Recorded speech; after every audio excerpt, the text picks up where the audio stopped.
Anticipation in tennis is unnecessary most of the time, and let me explain that in a little more detail. When we're talking about the elite level or the high level, you rarely see players anticipate. If you pay close attention to the players, you can observe this when you watch TV. You pick the player with the back to the camera, and you will see that 99% of the time they make a move after the opponent has struck the ball. So they rely on their ball recognition to set up the next shot. The reason why they don't anticipate very often, because it's a highly inefficient and ineffective way to play tennis, because ultimately nobody knows the outcome of a specific shot, because the opponent might have an intention, but whether the opponent can execute the intention is a whole another subject. For that reason, the chances at the elite level or the high level would be 50-50 if players would anticipate all the time. And what anticipation is basically making a move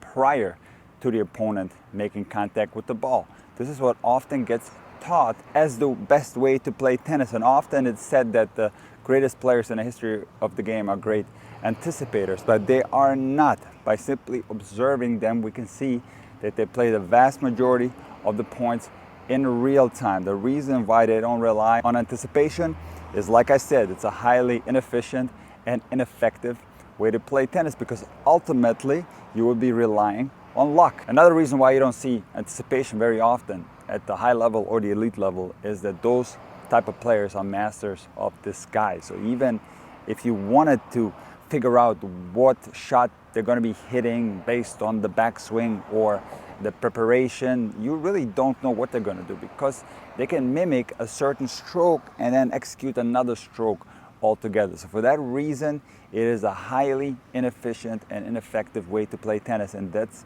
why you don't see anticipation very often at the high level and also at the elite level. Now, anticipation at the recreational level is even a worse idea, because players at this level often have issues with their game. For example, they have technical deficiencies, they have footwork problems, they have ball recognition problems. So they might have a certain intention, and whether they can execute the intention is highly unlikely. So it would turn into a big guessing game, and I give your chances at 25% if you were to anticipate, or in other words, predict the future of what's going to happen with the incoming ball coming from a recreational level player, especially at the intermediate and the lower recreational levels. The title of this video is Anticipation is Unnecessary Most of the Time, which means there are times where anticipation is necessary.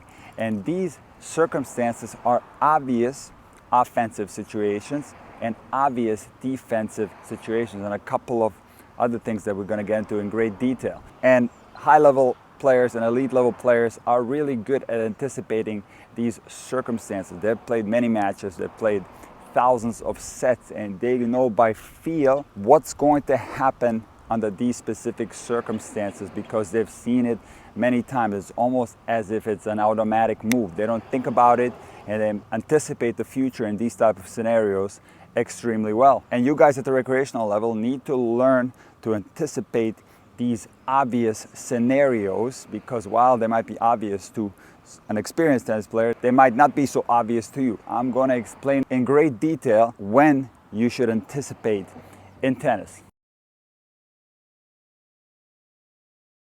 So what you have to learn to utilize is offensive anticipation. These are going to be situations where you are dominating the rally, where your opponent is in a lot of trouble. And one tell sign that your opponent is in trouble is when they're reaching. So as soon as you see this move and your opponent is trying to get to the ball and they're stretching their arm out and you can see that they're in despair, now it's a great time to anticipate. And what you're going to do is move up into the court, because it's going to be a lot easier to put the ball away from closer to the net. Now this scenario can involve a lateral movement where your opponent is stretching this way. It can be a defensive movement where your opponent is catching the ball behind their body like this, or it can even be a situation where your opponent is being dragged in forward and they're barely getting to the ball, scrambling up to it and shoveling it back in play. When you see these movements take place, what you have to do is anticipate a defensive shot, because it's going to be highly unlikely that the opponent is going to come up with something amazing from those scenarios. 99% of the time, they're going to give you a very easy ball. Now, if you stand at the baseline and wait for this ball to drop down, it's going to be a lot more difficult to put away, and plus you give your opponent time to get back to the middle of the court. So what you should do is anticipate a weak shot. When you observe these scenarios, you sneak up to the net, and now that you're closer to the net, it's going to be a lot easier to put the ball away.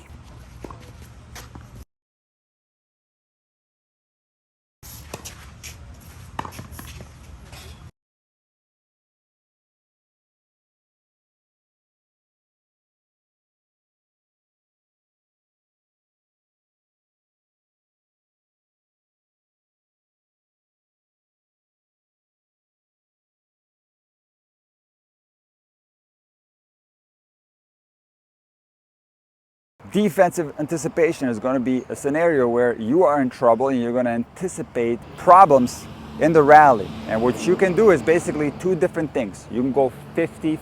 And let me give you an example. Let's say that you hit a really weak ball right down the middle of the court. And now your opponent has a super easy forehand. You're standing right there behind the baseline. Now you have the choice of either going to the right or the left. Most likely, if you just stand there and your opponent hits the ball, you won't be able to get to it because it's going to be too powerful of a shot. It's going to be too fast of a shot for you to be able to get it. So what you can do is basically guess, go 50-50. Pick a side prior to your opponent making contact, and now you have a 50% chance of getting it right.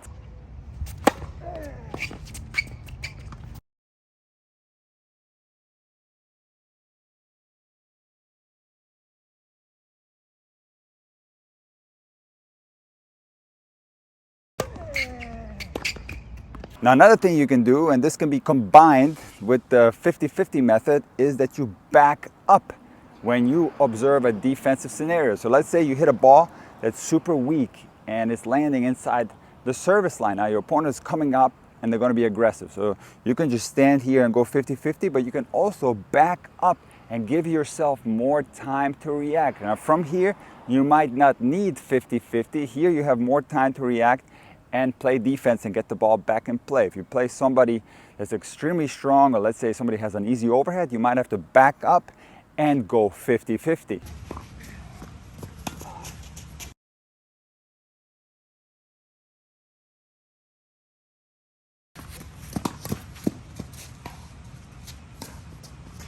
So it's super important that you guys utilize defensive anticipation, because often when you are getting the ball back in play and you're making your opponent hit another shot, they will get frustrated. They might give you some mistakes, or sometimes you'll hit a really good shot or you hit a defensive lob, you can neutralize the ball and get the upper hand back in the rally. Another situation where you should definitely utilize anticipation is when you hit a good drop shot. When you observe elite level players or high level players, you will see that when they hit a good drop shot, they always move into the court. And this can be done immediately after hitting the good drop shot. And that is an anticipatory movement. Now, why would this be the case? Because let's think about the scenario. We've hit a good drop shot. What can the opponent do? The ball is going to be very close to the net on their side.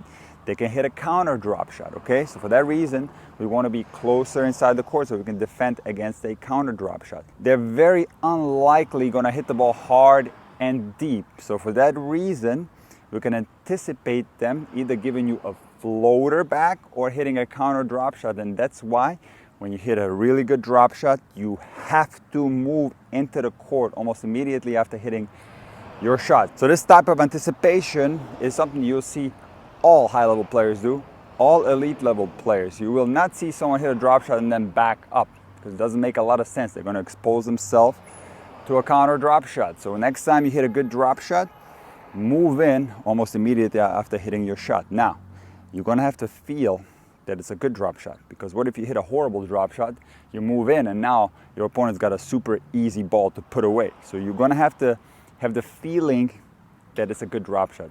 You know what I'm talking about. It sometimes feels like you hit it really well, and it sometimes feels like you hit it horrible. So when you hit it horrible, of course, you can't move up because you're going to get hurt. But when you hit a drop shot and it just comes off your racket clean and soft, and it seems like it's going to be a good drop shot, now is the time to sneak up to the net, and you're going to have good chances to win the point.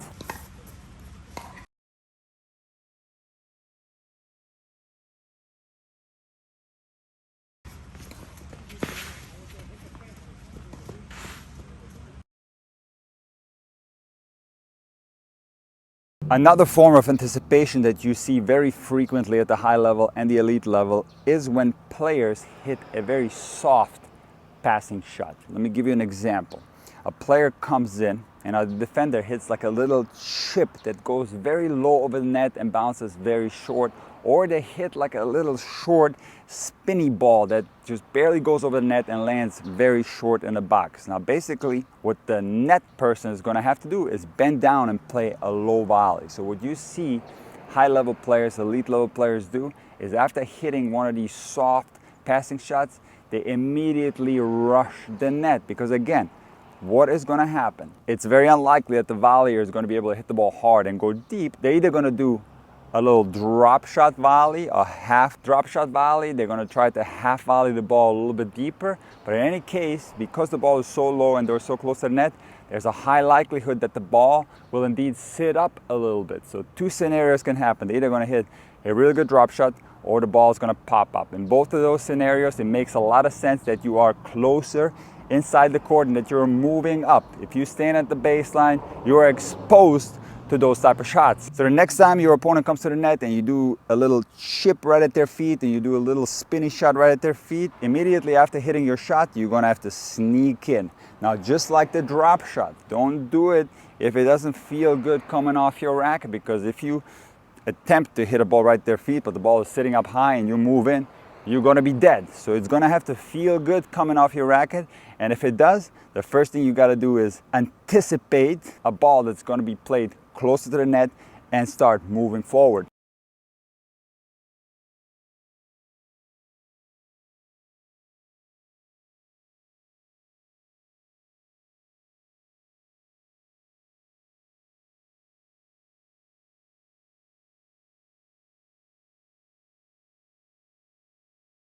And guys, one thing to keep in mind is that anticipation is never 100% accurate. So the things that I just talked about, these obvious scenarios, when you anticipate, you're not guaranteed that the things that you think are going to happen are going to indeed happen. Even in these obvious scenarios, sometimes the opponent will still come up with a crazy shot. For example, if you are playing the offensive anticipation, your opponent is scrambling, stretching their racket out, they still might be able to come up with an incredible shot. Every now and then, the problem with anticipation is that you are predicting the future. And it's only a good thing in these obvious scenarios. While it's not 100% accurate, I do encourage you to utilize the anticipation methods that I discussed in this video.